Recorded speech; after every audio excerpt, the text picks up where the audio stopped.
Assalamualaikum warahmatullahi wabarakatuh, anak-anak soleh dan solihah.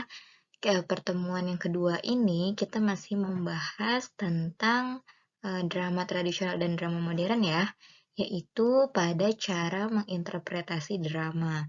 Nah, menginterpretasi disebut juga dengan menafsirkan isi drama, yang dapat dilakukan dengan menentukan unsur-unsurnya. Terutama dari tema dan penokohannya, kita dapat menafsirkan suatu drama. Nah, jadi hanya dilihat dari tema dan penokohannya saja, kita sudah bisa loh menafsirkan atau mengartikan isi dari suatu drama. Nah, sebagai contoh, drama tentang Malin Kundang. Tentu kita tahu drama tersebut bercerita mengenai kedurhakaan seseorang anak kepada ibunya, ya. Nah, selanjutnya struktur teks drama. Nah, struktur teks drama ini ada 3. Yang pertama, prolog. Prolog itu merupakan kata pendahuluan yang menarik perhatian penonton ke dalam suasana yang dikehendaki. Kemudian setelah prolog, pas tentu ada dialog. Nah, dialog ini percakapan antar tokoh dalam adegan. Setelah ada dialog, maka ada epilog. Nah, epilog ini merupakan kata-kata yang mengandung ikhtisar seluruh cerita atau adegan akhir atau penutup dari suatu drama.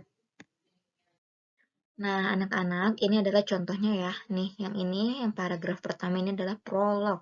Prolog itu kan tadi awalan ya, atau pengantar dari sebuah drama.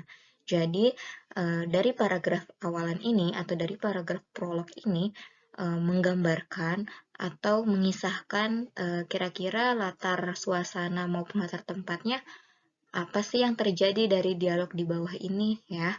Nah, kemudian dialognya itu adalah yang ini.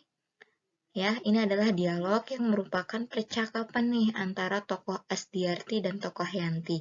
Mereka secara bergantian ya bercakap-cakap atau sedang berdialog. Nah, kalau epilog biasanya ada di akhir, tapi misalnya tidak mencantumkan ya, karena misalnya yakin kalian sudah pernah melihatnya dan kalian juga pasti memahaminya. Jadi, kalau epilog itu biasanya berisi suatu paragraf juga, tapi isinya adalah suatu kesimpulan dari teks drama tersebut, bisa berupa akhir cerita, misalnya dari penyesalan para tokoh, dan lain sebagainya. Dan biasanya selalu letaknya ada di paling akhir atau di bawah ya. Nah, selanjutnya ada kaidah kebahasaan drama. Yang pertama, bahasa tidak baku, terutama pada drama modern ya. Kata maupun kalimat dalam dialog boleh tidak baku karena disesuaikan dengan kenyataannya. Jadi sifatnya lebih natural saja seperti sedang dalam kehidupan sehari-hari ya. Nah, yang kedua, menggunakan verba. Ingat ya anak-anak ya, verba itu adalah kata kerja. Jadi, teks drama banyak menggunakan kata kerja pada bagian petunjuk lakuan. Lalu apa sih kira-kira petunjuk lakuan itu? Nah, misalnya gini, berlinang air mata, berlutut dan berdoa. Ya Tuhan, mohon sadarkan anak hamba, berilah ia hukuman yang setimpal. Nah, jadi ada petunjuk lakuan dulu tuh tadi di depannya ya, yaitu yang berlinang air mata, berlutut dan berdoa. Kemudian yang ketiga, menggunakan nomina dan pronomina. Nah, teks drama banyak menggunakan kata benda atau nomina untuk menjelaskan segala sesuatu yang dapat dilihat dan dirasakan serta menggunakan kata ganti atau pronomina. Ya, harus diingat kata ganti orang pertama misalnya aku, saya, kita, dan kami. Kemudian kata ganti orang kedua misalnya kamu atau engkau. Nah, kalau kata ganti orang ketiga misalnya dia atau mereka ya. Nah, yang keempat menggunakan kata si dan sang.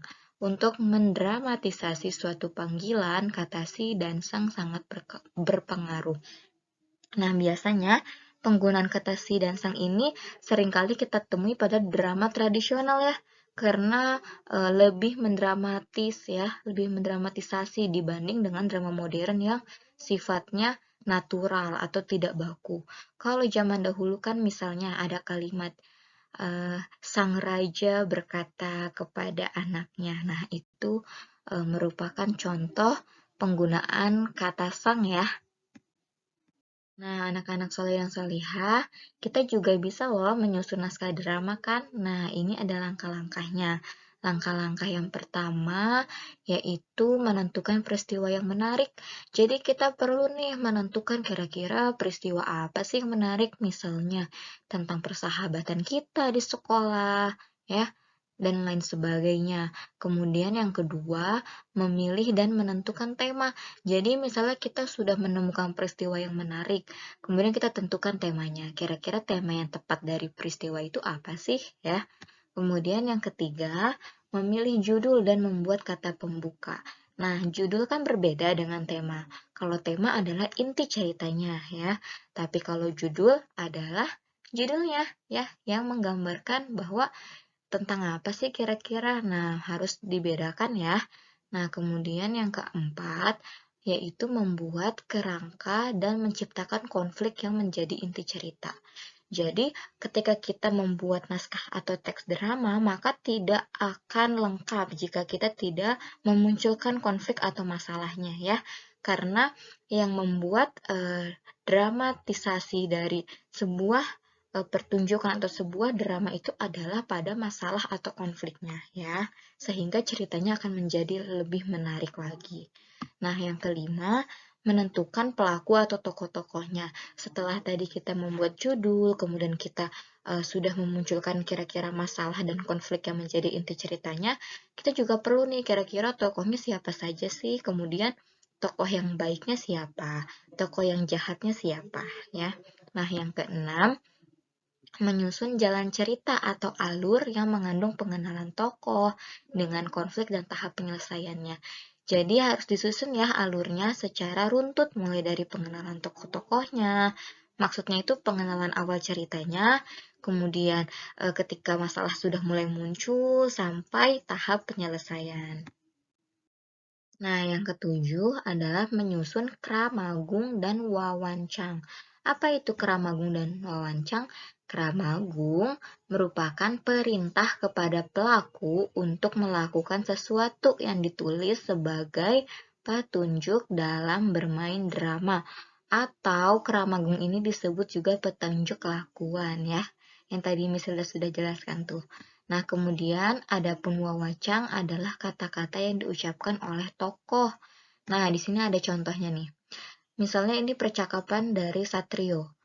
Ada dalam kurung menerjang dengan percaya diri. Nah, ini disebut kramagung. Karena apa? Karena yang ada di dalam kurung ini merupakan petunjuk lakuan. Jadi di sini itu Satrio dituntut untuk percaya diri ya, percaya diri. Nah, kemudian di sini ada kata bersiaplah ya. Nah, ini adalah wawancang bahwa si Satrio ini sedang ngomong atau sedang berbicara, bersiaplah gitu dengan sikap apa? Sikap percaya diri ya. Nah, alhamdulillah ya, pertemuan materi tentang drama tradisional dan drama modern ini sudah selesai. Jadi, kalian harus terus semangat dalam belajar mengenai drama ini, ya. Seperti kata yang misalnya sudah cantumkan, jangan menyerah untuk mencoba, jangan mencoba untuk menyerah. Ya, anak-anak soleh dan solihah, semangat terus, mudah-mudahan dari materi teks drama ini dapat menambah wawasan kalian ya, tentunya juga dapat diaplikasikan dalam kehidupan sehari-hari. Sekian, terima kasih. Assalamualaikum warahmatullahi wabarakatuh.